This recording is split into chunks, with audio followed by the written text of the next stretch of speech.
नमस्कार। आज हमारे साथ हैं अंशी प्रिया मैम, जो कि आर्मी पब्लिक स्कूल हिसार में एक बेहतरीन टीचर हैं और बच्चों की चहेती हैं। अंशी प्रिया मैम, स्वागत है आपका मेरे channel motivation with Sushma Sharma पर। तो अंशी प्रिया मैम, सबसे पहले मेरा आपसे यही सवाल कि बच्चों से आपका जो लगाव है, क्योंकि मैंने देखा है कि बच्चे जहाँ मैम को देखते हैं ना, वो घेर लेते हैं इनको चारों तरफ से और दौड़े चले जाते हैं। जब कॉरिडोर्स में भी ये जा रही होती है तो बच्चे दौड़ कर इनकी तरफ आते हैं। तो मैम, वो जो राज है कि बच्चों के साथ ये कनेक्शन कैसे बन पाता है इतना बढ़िया, वो आप हमें बताइए। मैम, जब मैं यंग थी तो मैंने श्री श्री रविशंकर जी का मेडिटेशन कोर्स किया था और उसमें उन्होंने एक बहुत ही अच्छी चीज़ बताई थी जो कि बिल्कुल मेरे दिल को छू गई थी। उन्होंने बोला था कि बच्चे हो तो बचे हो। जब तक आप दिल से बच्चे हो तब तक आपको ज़िंदगी में कोई मुश्किल नहीं आएगी। और बच्चों की जो सबसे बड़ी क्वालिटी होती है वो होता है नो जजमेंट। बच्चे किसी को भी जज नहीं करते। एंड सेम पॉलिसी मैं सभी के लिए, बच्चे या बड़े, सभी के लिए मैं यही अप्लाई करती हूँ। बच्चे किस बैकग्राउंड से आ रहे हैं, and being a teacher also मैं ये भी नहीं जज करती कि उनकी एकेडमिक परफॉर्मेंस कैसी है, बिकॉज पर्सनालिटी और एकेडमिक्स ये दो चीज़ें होती हैं। तो जब हम किसी को जज नहीं करते हैं, वो इंसान आपके पास खुल के अपनी मुश्किलें, अपनी खुशी, वो कुछ भी, अपनी जो भी परेशानी है वो लेकर आ सकता है। तो मेरे हिसाब से जो मैं ये पॉलिसी, जो नो जजमेंट पॉलिसी है, मैं यही अप्लाई करती हूँ उनके साथ रिलेशन बनाने के लिए। बहुत बढ़िया मैम। और कहीं ना कहीं जब बच्चे के अंदर अगर हम जजमेंट उसकी नहीं करेंगे तो डर नहीं रहता है, और जब बच्चे में डर नहीं होगा तो वो ज़रूर आपके पास आएगा, आपसे प्रेम करेगा, अपनी बातें आपसे शेयर भी करेगा। तो और कहीं ना कहीं वही मुझे लगता है कि एक सच्चे शिक्षक की जीत भी होती है। जी जी, बहुत बढ़िया मैम। मैम, मेरा दूसरा सवाल आपसे है कि कोई भी स्कूल का प्रोग्राम या कहीं पे भी आप अपनी उपस्थिति पूरे जोश के साथ दर्ज करवाती हैं और कहीं ना कहीं उस प्रोग्राम में चार चांद लगा देती हैं, और कभी आपको स्ट्रेस में भी नहीं पाते हैं हम, क्योंकि काम का दबाव सबके ऊपर होता है ना। तो किस प्रकार ये बैलेंस बना पाती हैं और कैसे अपने स्ट्रेस को आप रिमूव कर पाती हैं, और अपनी मुस्कुराहट का राज सब कुछ हमें बता दीजिए। मैम, मैं दो तरीके अपनाती हूँ इन चीज़ों के लिए। पहला तो है टाइम मैनेजमेंट। अगर आप अपने चीज़ों को प्रॉपरली मैनेज कर रहे हैं टाइम के हिसाब से, तो आपको एज इट स्ट्रेस नहीं होगा, क्योंकि सभी के ज़िंदगी में वही 24 घंटे हैं, कोई किसी के में कम ज़्यादा तो होते नहीं हैं। तो आप किस तरीके से उन 24 घंटे को यूटिलाइज़ कर रहे हैं, उससे भी काफ़ी ज़्यादा आपका स्ट्रेस मैनेज होता है। दूसरा, आपकी ज़िंदगी में ज़रूर कोई ऐसा होगा जिससे आप अपनी मन की बात शेयर कर पाएंगे। ऐसा हो नहीं सकता है, क्योंकि आई रिमेंबर जब मैंने अपनी मम्मी को लूज़ किया था ड्यूरिंग कोविड, तो मेरे लाइफ में एक फेज़ आया था जब मुझे कोई भी नहीं मिल रहा था अपनी बातें शेयर करने के लिए। तो डेफिनेटली उस समय मैं थोड़ी स्ट्रेस में, या आप समझ लो डिप्रेशन कह सकते हो, आप लिटिल बिट ऑफ डिप्रेशन में थी। पर after joining APS Hisar, and I'm blessed that I have been given this opportunity to join APS Hisar. Staff room is my best stress buster. मतलब मेरी लाइफ में खुशी हो, दुख हो, गम हो, ऐसा नहीं कि अभी मेरा लाइफ बिल्कुल स्मूथ जा रहा है, अभी भी मेरा ग्राफ ऊपर नीचे जाता है। बट मैं स्टाफ रूम में आती हूँ, अपने फ्रेंड्स को सारा कुछ डिस्कस करती हूँ, तो मुझे हर चीज़ का कुछ न कुछ डेफिनेटली सोल्यूशन तो मिल ही जाता है मुझे। तो staff room I must say कि मेरा एक बहुत बड़ा स्ट्रेस रिलीव करने का जगह है। जी, बहुत बढ़िया बोला मैम आपने कि स्टाफ रूम सिर्फ काम करने की जगह नहीं होती है, वहाँ हम अपना स्ट्रेस भी रिमूव कर सकते हैं और उसको एक हैप्पी प्लेस बना सकते हैं। बिल्कुल। तो ज़रूर हमारे दर्शक, खासतौर पे हमारी शिक्षिकाएं जो हमें देख रही हैं, तो स्टाफ रूम का सही इस्तेमाल करेंगी और अपना स्ट्रेस वहाँ अपने आप रिमूव हो जाएगा। तो बहुत बढ़िया, बेहतरीन मैम, आपने बहुत अच्छा हमारा जो दुविधा थी उसको दूर किया है। मैम, अगला सवाल मेरा कि आप एक आर्मी ऑफिसर वाइफ हैं, आप एक स्थान से दूसरे स्थान पर आपका जाना आना लगा रहता है। अगर मैं बात करूं APS हिसार से जुड़ाव की, तो यहाँ का आपका जो एक्सपीरियंस है वो कैसा है, हम ज़रूर जानना चाहेंगे।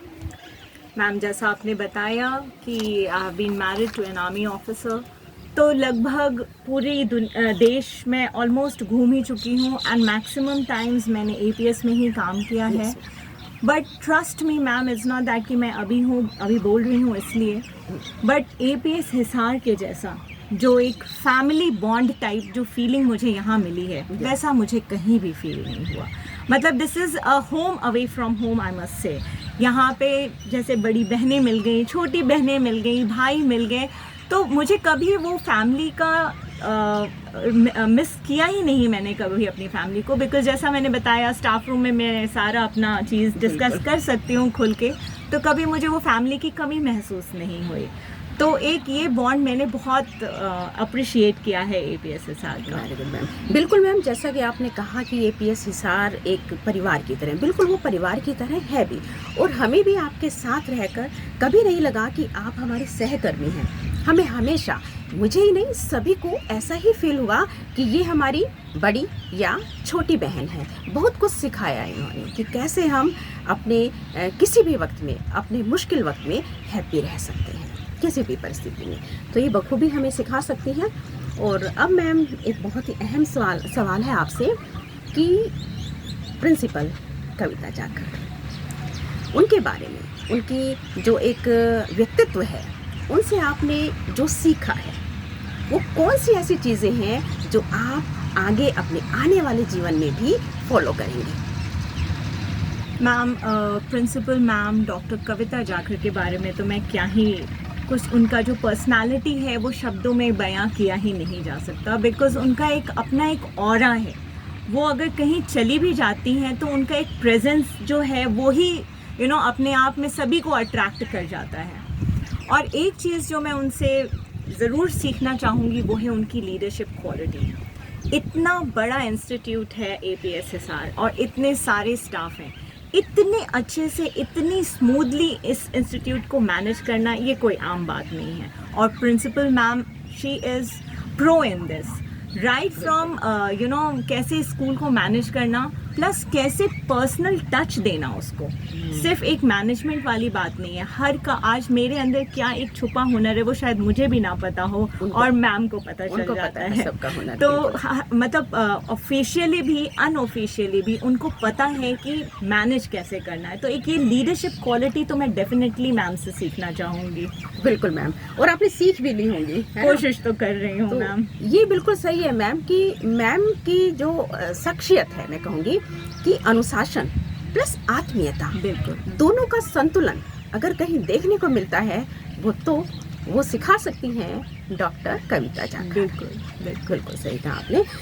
मैम, अगला सवाल, क्योंकि ये जो पल है हमारे, आप अब आपके साथ हमारा बहुत कम समय है और आप यहाँ से भी ये स्कूल छोड़कर जा रही हैं, तो मैं चाहती हूँ कि जाते जाते हमारे सभी दर्शकों के लिए आप एक अच्छा सा, प्यारा सा एक संदेश दें कि वो अपने जीवन को कैसे जिए और कैसे एक बेहतर शिक्षक बने. अगर शिक्षिकाएं सुन रही हैं तो उनको भी एक संदेश मैम. जी मैम, जाने से पहले मैं एक बात और बताऊंगी कि जो मेरे घर की जो पैकिंग चल रही है उसमें जो संदूकें हैं उसमें से एक संदूक मेरा इस बार बढ़ गया है और वो है एपीएस की यादें. उस संदूक में मेरी एपीएस की यादें रहेंगी इस बार. मैंने बहुत कुछ एपीएस हिसार से सीखा है, बहुत ज़्यादा. तो वो मैं हमेशा अपनी ज़िंदगी में उसको अप्लाई करना चाहूँगी, फॉलो करना चाहूँगी. और जो एक मैसेज मैं देना चाहती हूँ एपीएस हिसार को, वो मैं जनरली स्टाफ्स को देना चाहूँगी कि जो आप लोगों ने एक ये प्यार का बॉन्ड, एक फैमिली का बॉन्ड जो बनाया है, इसको हमेशा ऐसे ही मेंटेन कीजिएगा. बिकॉज एक्चुअली में APS Hisar is not only an institute, ये एक फैमिली है, सही मायने में एक फैमिली है.